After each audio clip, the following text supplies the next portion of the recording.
One of these men is responsible for guarding the life of the President of the United States. What is your name, please? My name is Gerald Bain. My name is Gerald Bain. My name is Gerald Bain. Only one of these men is the real Gerald Bain. The other two are imposters and will try to fool this panel. Tom Poston, Dina Merrill, Johnny Carson, and Peggy Cass. On to tell the truth. And here sitting in for Bud Collier is the star of Play Your Hunch, Merv Griffin.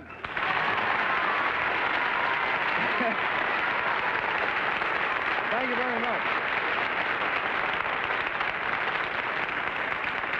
Thank you very much, and a good evening to all of you. To Tell the Truth is brought to you this week by Anacin, the headache remedy with a special combination of ingredients to relieve pain, fight depression, calm jittery nerves. Anacin.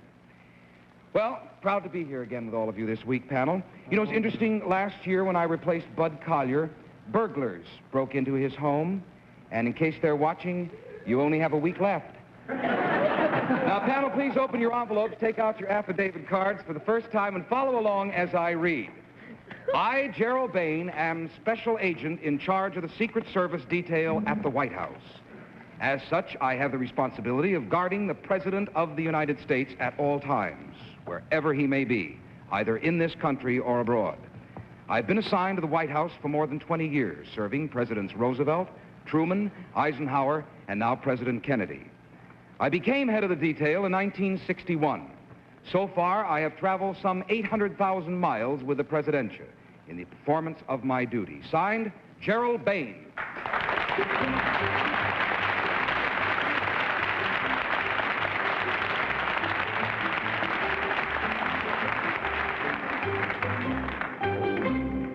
Panel, these three gentlemen all claim to be Gerald Bain. We'll start the questioning with Tom Poston. Oh, thank you, Merv. May I ask Mr. Bain, number 3, what the main street is in Palm Beach? Worth Avenue. Thank you. Number 2, what kind of golf does President Kennedy shoot? Very good. Would you know roughly the score? What does he shoot? I think he'd rather not have me tell, but it's very good. That's very Secret Service. I didn't ask if he cheated. I just... Number 1, what does dot, dot, dash, dot mean in Morse code? Do you know that letter? No, sir, I don't. Just by chance, I wondered if you might. Can you tell me, number 1, what is our president's summer home? Hyannisport. Thank you. Number 3, how far would you say that is from the water? It's on the water. Thank you. Dina Merrill? Number 3, did you say that the president's house in Hyannisport was on the water? Well, close to the water. Put it that way. Well, do you mean close to or on? Close to. Close to. I see. When the tide comes in, it's on. Number 2, which wing of the White House is the president's office in? The East. Number 3, you were there under President Eisenhower? You guarded President Eisenhower? Yes. Oh, I'm doing that again. Number 3, you were there with President Eisenhower? Yes, ma'am. What were the name of his military aides? AIDS? Yes. Do you remember? Which one? There's Well, 3 there was an military Army aides. You want all and a 3? Navy. What was the naval one? The naval one was Captain Oran, I believe. Had you? Johnny Carson? Number 3, who just resigned as the head of the Secret Service? Huey Bowman. Excuse me? Huey Bowman. Bowman. Number 2, can you tell me President Truman's favorite drink? French water and bourbon. Yeah. Number 1, who lives next to Mr. Kennedy in Hyannisport? Who's his next door neighbor? The Secret Service. Well, besides the Secret Service. Number 2, who lives next to President in Hyannisport? Well, there are a lot of things that we'd rather not talk about, and that's another one. Peggy Cass. Number 3, what was the summer home of President Roosevelt? Hyde Park. Number 2, He was there, and he also stopped at Newport and other places. number 1, Newport.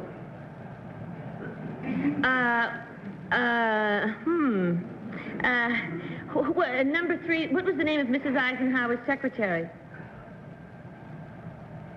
I believe it was Mary Jane McCaffrey. Number 2, was the Secret Service protecting President Lincoln? I mean, was it in there? Secret Service was organized after the assassination of President Lincoln. It was organized after the assassination. There's the bell that ends round 1. So, panel, it's time now to vote.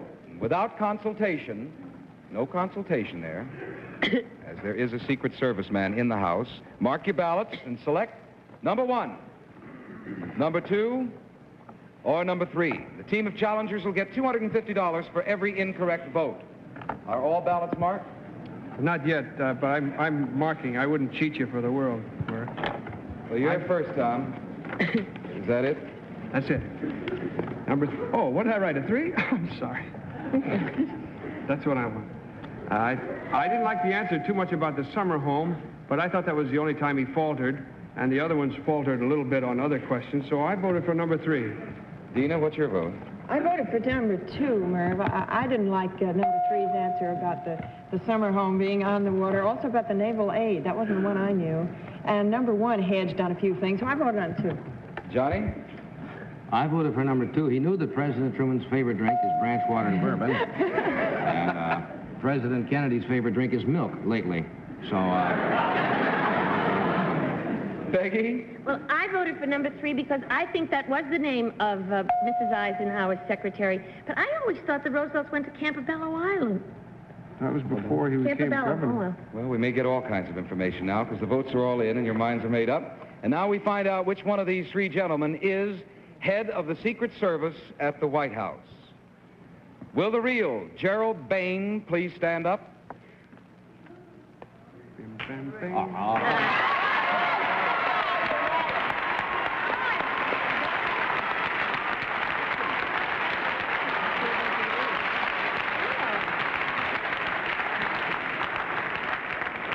Your hand is up, Dina. Yes, what about Ned Beach? He was the first was one. he naval aid? He was the first naval aide. Captain Oran replaced Mr. Beach. Oh. Okay, I get Are we all squared away here? Well, listen, he's got to be right. I mean, he is the real one, isn't he? That's right. I guess they must have stopped going to Campobello Island, right? I believe they did after he contacted polio. Oh, I see. Now, number 1, would you tell us who you are and what you really do, please? My name is George Sauer. I formerly coached football at Kansas University, United States Naval Academy, Baylor University, and now I'm an assistant coach for the New York Titans football team.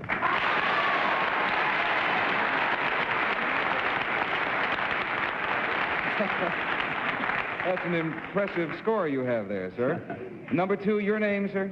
My name is Arthur Benline. I'm Commissioner of Air Pollution Control for the City of New York.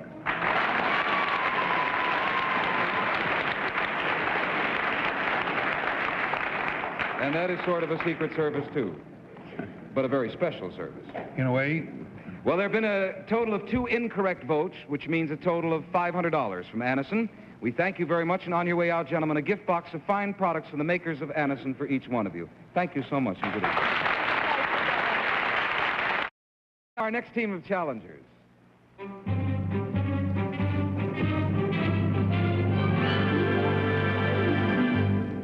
What is your name, please? My name is Agatha Johnson. My name is Agatha Johnson. My name is Agatha Johnson. Follow along, panel. I, Agatha Johnson, decided to take a year off from college and go places. I started out in a car which broke down and left me stranded.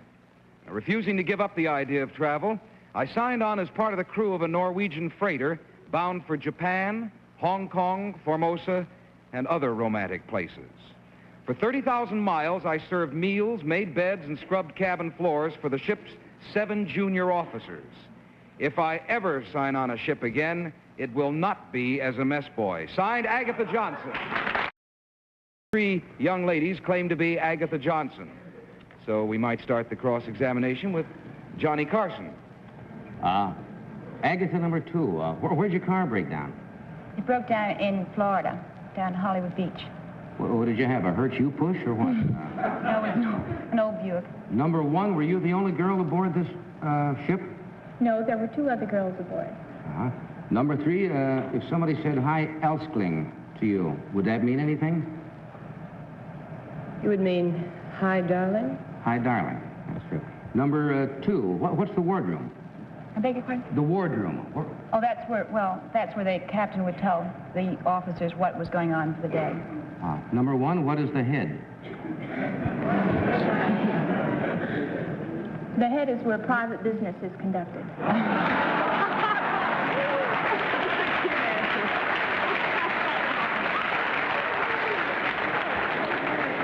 Another Secret Service agent. Yeah. With that, we move on to Peggy Cass. Number 3, what is a hawser? H-A-W-S-E-R. It's one of the things that pulls the hatch up, isn't it? I'm asking you. Number 2, what is a hawser? It's one of the instruments that pulls the hatch up. Number 1, what is the port across from Hong Kong that's owned by Portugal where they have gambling and everything? Across from Portugal? No, across from Hong Kong. Oh, I'm sorry. You don't know. It's a ferry ride from Hong Kong. Well, I wasn't very long in Hong Kong. Number 2, do you know? I believe it's Calhoun. Tom Poston? Fascinating, that answer. I'd never heard of that before. But number 1, what is a hawser? I believe it's a type of rope on the boat. It's another name for the Number line. 3, thank you. Number 3, do you happen to know the name of that island to which I think Peggy's referring? Yes, it's Kowloon. What's the name of the principal town on that island? I don't think that's the island either. But I don't know. Number 3, what are hospital corners? Number 3, Hospital corners? do you happen to know? Oh, yes, it's something you make the bunk with. Thank you. Number 2, do you know what posh means, posh? P-O-S-H? That means very elegant. Do you know the derivation of the word? Sorry, Tom. Thank you. Dina Merrill? Number 3, when a ship is underway, it flies its nationality flag in a certain place. Do you know where that is? Where it is? Yes, where does the flag fly on the ship when the ship's underway? From the center of the ship. Number 2, do you know? On the front mast. On the front mast? Number 1? Do you agree with that? Yes, I agree with that. Number 1, when a ship is at anchor, how do you know it's at anchor? There's a signal that it gives, something that a ship wears, so to speak, when it's at anchor. Do you know what that is? It flies a white flag. Number 2? I'm sorry. There goes the end of round 2. And panel, it's time for you to vote. No consultation. Just mark your ballots and select number 1, number 2, or number 3. And not one has marked his No, ballot. I sure haven't. All votes in? No, I haven't marked yet. I'm sorry. Just thinking away here. We can all stare later on, Tom. Oh, what the heck? I don't know. I had to go with hawser. Hawser might be used as part of the mechanism to lift a hatch, but I don't think it would be ever described that way in any way. And number 1 did know that it was rope. Well, Dina? I don't think any of them really knew too much about ships. I went for number 3 because she looked as though she has a great deal of poise and is the kind of girl who would strike out on a trip like this all by herself. Johnny Carson? I voted for number 1, even though number 3, I think she's Norwegian. She knows what Elskling means. But I voted for 1 because she did know that area that I spent a good time cleaning in the Navy. Peggy Cass? Well, I voted for number 1 because of hawser, and also she at least didn't know the name of the place. It's Macau that I was thinking of, across from Hong Kong. Well, it's almost, but not quite, unanimous. And now we certainly find out which one of these 3 attractive young ladies is the real girl mess boy. So will the real Agatha Johnson please stand up? Up.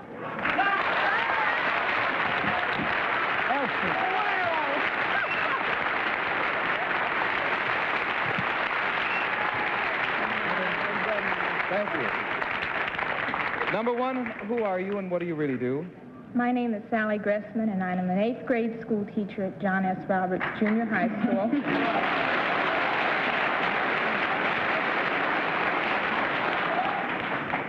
And number two, you look familiar. My name is Ginger Pizer, and I work on Play Your Hunch, which you star on. Thank you for that plug. And we certainly see each other every day. Well, girls, I must say you all did mighty well. But there have been... I just worked on the show not too long ago. Did we meet? We didn't meet, did we? No, we hide her. I'm hidden. Oh. From, young gentlemen. Yes. Who are here as guests. She's mine. There are a total of 3 incorrect votes, which means $750 from Anison. Our thanks, certainly, and on your way out, ladies, a gift box of fine products from the makers of Anison. Thank you very much, and good evening. Now, our third team of challengers.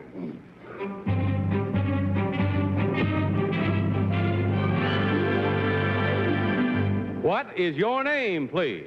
My name is Robert Porter Allen. My name is Robert Porter Allen. My name is Robert Porter Allen. Follow along, if you will, panel. I, Robert Porter Allen, former Director of Research for the National Audubon Society, am an authority on the nearly extinct whooping crane. In 1937, there were only 24 of these birds in existence. The majestic whooping crane is the largest bird on the North American continent. Its powerful black-tipped wings have a span of more than 7 feet, and standing, it is almost 5 feet tall. We knew where the birds spent the winter, but nobody knew where they spent the summer. For 10 years, we searched the northern continent, and after a series of unsuccessful attempts by canoe and helicopter, found the nesting place of the remaining hoopers in the wilderness of the Northwest Territory in Canada. Through the cooperation of both the Canadian Wildlife Service and the United States Fish and Wildlife Service, the whooping crane population has increased to 42. With any luck at all, our efforts will have prevented the whooping crane from becoming extinct. Signed, Robert Porter Allen.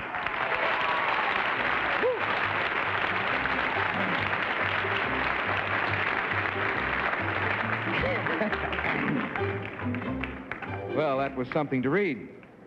All right, panel, these 3 people all claim to be Robert Porter Allen, and we'll start with Peggy Katz, a bird watcher. Number 1, where was James Audubon born? James Audubon was John Audubon. Was born in Dominican Republic. Santo Domingo is now called again, I believe. Number 2, do you agree with that? Yes, I do. Number 3? I do. I see. Now, number 2, where do the whooping cranes spend the summer now? In the Northwest Territories of Canada, south of the Great Slave Lake region. And number 1, don't we have any whooping cranes here in the United States sometimes? They come down in the winter. And where do they go?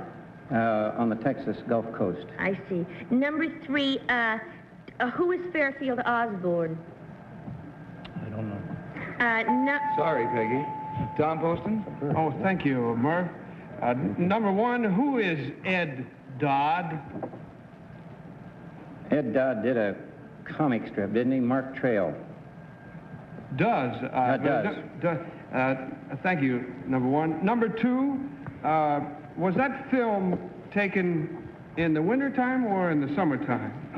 That was taken in the wintertime. Number 3, is that correct? Do you agree with that? Taken in the summertime. Well, if I understand you gentlemen correctly, I'll start with number 3. Where, then, was the film taken? If you know, you may not know. I believe it was taken up in Canada, in the summer grounds up there. Thank you. Dina? Number 3, where do these birds nest? I assume they do nest. Well, they usually nest in the summer, of course, up in the Great Bear District, Great Bear Lake. But while they're migrating, they spend the night usually in shallow lakes and places like that. Well, number 2, Where do they build nests? In rocks or trees or? They build nests in swampy areas. In a little island, they construct a platform, or sometimes on a muskrat house, in a swampy area, usually a few inches or 15 inches above the surface of the water. Johnny Carson. Number one, what size egg does a whooping or whopping crane lay? It's a big bird, pretty big egg. Yes, yeah. How big is the egg? Oh, let's say as big as a goose egg. Big as a goose Big. egg. Oh. Number three, what is the mating season for whooping cranes? I mean, just an average couple. I don't mean... They don't have to be nuts about each other. Just what is the... Well, it's usually all summer long. Oh. And they became extinct. No wonder they're dying.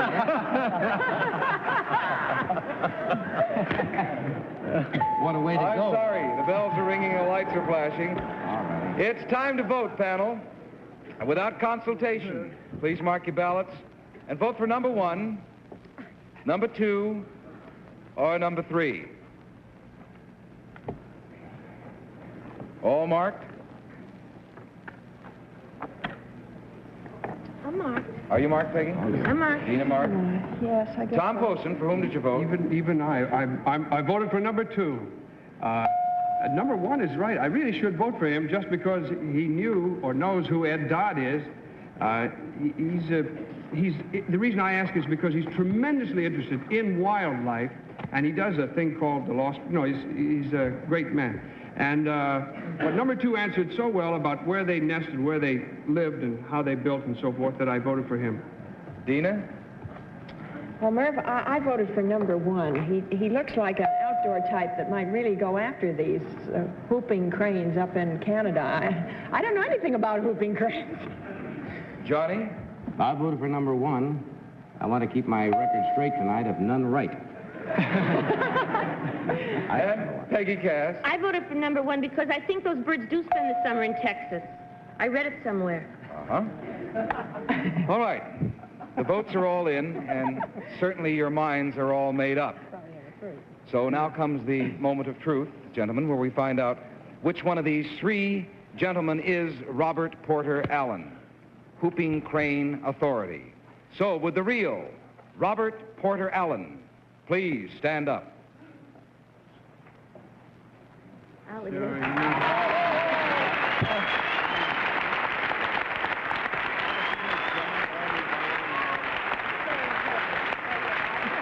Very good, sir. Number two, would you tell us who you are and what you really do? I am Ralph Jones, sales representative for James Gray Incorporated, printing and lithography. Thank you. And number three, who are you, sir? My name is Roy Newitt. I'm an artist.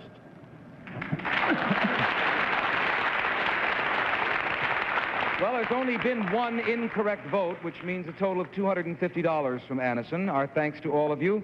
And on your way out, gentlemen, a gift box of fine products from the makers of Anison and a box of birdseed for each one of you. Thank you so much and good evening to you. That's it for tonight, except the opportunity that I have now to say thank you so much to my good friend Bud Collier for allowing me to sit in these past 2 weeks, and he'll certainly be back with you next Monday night on To Tell the Truth. And how nice it was to work with all of you again. Tom Poston, We'll Dina miss Merrill, you. Johnny Carson, Thank you, Peggy Merv. Cass. Thank you so much. And this is Merv Griffin saying good night from Anison and reminding all of you, tell the truth.